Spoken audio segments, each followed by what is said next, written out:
Patalon-talon na naman tong kulukoy na to.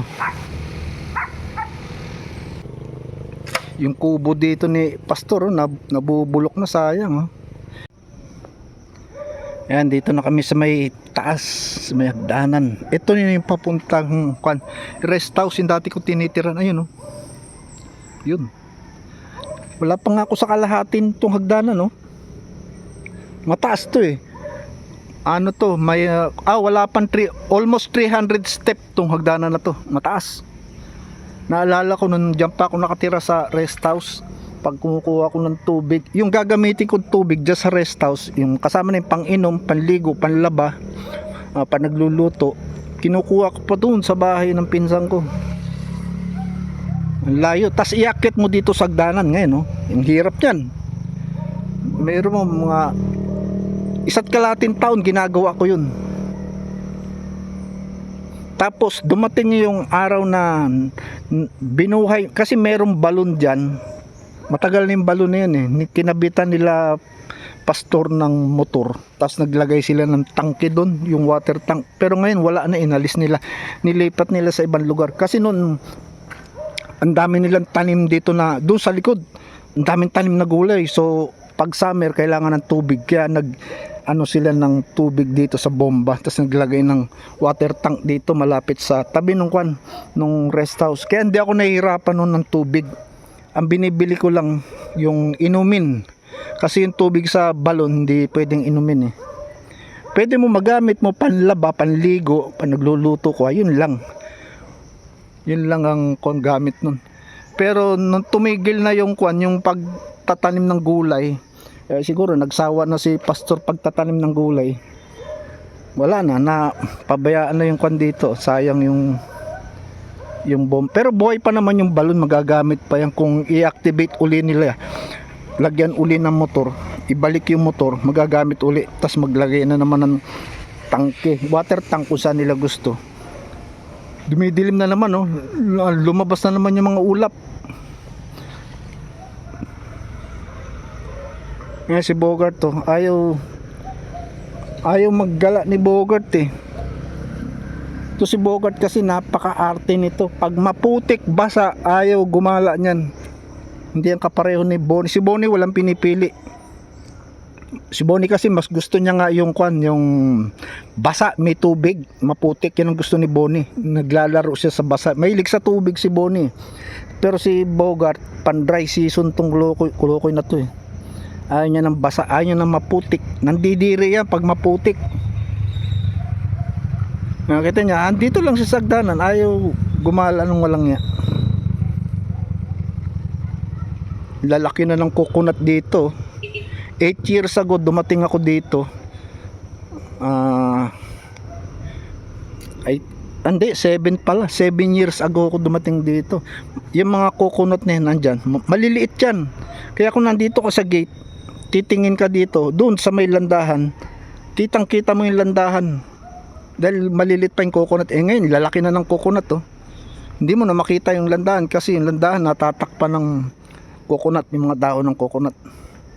Yan si Bogart sa baba Yan, pakit na naman. Ayaw talagang gumala sa putik. Lang yung aso to. Ganda ng ng mangga tinutubuan ng mga damo tumutubo dito sa puno ng mangga. Kahit makikita nyo yung puno ng mangga malumot. Kasi rainy season, panayang ulan, tas hindi naman naaarawan. Pero pag summer, walang lumot yan, natutuyo yan, kasi mainit pag summer Lalo na pag El Nino, yun ang time na tuyo dito sa area ng manggahan. Pag El Nino, yung summer, tuyo talaga yan.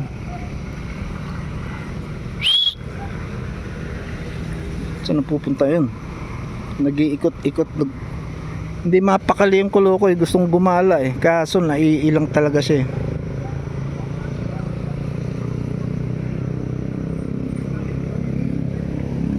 Hindi na ako pupunta doon sa taas at nakakapagod umakyat. Baba na kami nito.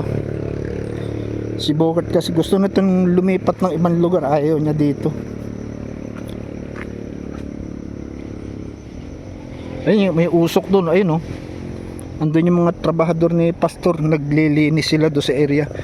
Yung area kasi ng mga coconut, kailan linisan mo yan para pag malinis kasi ang area ng mga coconut, mas maganda ang tubo niyan, yung pagbulaklak, mas maraming bunga. Pag makalat kasi sa paligid niya, maraming damo. Buhay nga yung coconut po, pero hindi nagpo-produce ng madaming bunga yan. Mahina magbulaklak, mahina yung bunga niya. Kaya useless, lugi ka. Ang coconut dito, hindi naman to yung kagaya ng ibang coconut na pinatubo lang. Ano to kabuhayan tong ang coconut, kopra yan Ang laki nitong lupa nila, dito, nila pastor. Sarado ang tindahan ng Banana Q. At marami sigurong ginagawa, hindi maasikaso. Ito na yung kwan. Dito na sa baba, yung gate Ayan si Bogart. Patalon-talon na naman tong kulukoy na to. Maulap talaga Ayan. Pero kanina wala masyadong ulap.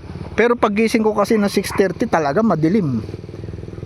Ibig sabihin, hindi naman talaga siguradong aaraw maghapon ngayong araw ng Huwebes. Maulap.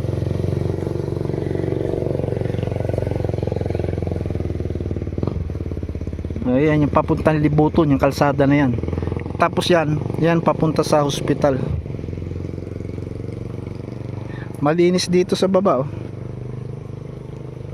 Yung kubo dito ni pastor nabubulok na, sayang Yung isang poste nga bulok na Tinukuro na lang ng ibang kahoy para hindi bumagsak. Sayang din kasi pag bumagsak, nasisilungan kasi yan ng mga tao niya pag malakas ang ulan dito Bakit dito sa farm kasi maraming kubo na ganyan, sa ibang lugar pa nilagay yan para just in case na bumuhos ang ulan, may masisilungan yung mga trabahador, o kaya pahingahan nila pag tanghali, break time, dyan nagpapahinga yung mga trabahador. Lalaki na ng saging niya dito Ayun, ang daming bunga kikita ko rito. Yung mga nagmumotor,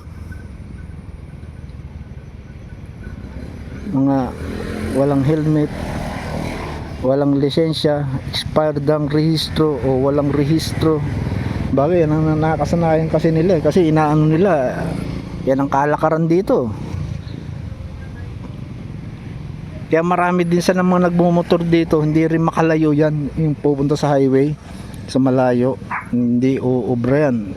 Kasi pa nag-operate ang HPG o LTO, nasa highway, hindi sila makatawid. Pag huli ka sa checkpoint, wala kang rehistro, wala kang lisensya, impound ang motor mo. Yan ang mahirap dyan. Yan, maraming case na ganyan na impound, hindi na nakuha yung motor nila kasi walang rehistro tas wala ring lisensya. Marami kasi dito sa probinsya nagbebenta ng motor, mura lang. Pag yung mga emergency kailangan, bebenta nila yung motor, tapos yung nakabili wala namang lisensya, parang lang, verbal na usapan lang, hindi na inaasikaso yung rehistro hanggang sa ma-expire na. Importante lang sa kanila, nagagamit nila, service nila, yun ang purpose lang nila. Nako, may nararamdaman akong patak ng ulan. Ayun na, hanggang dito na lang at umuulan na. Don't forget to like and share, and please subscribe para updated kayo sa mga susunod kong video dito sa farm. Maraming salamat po.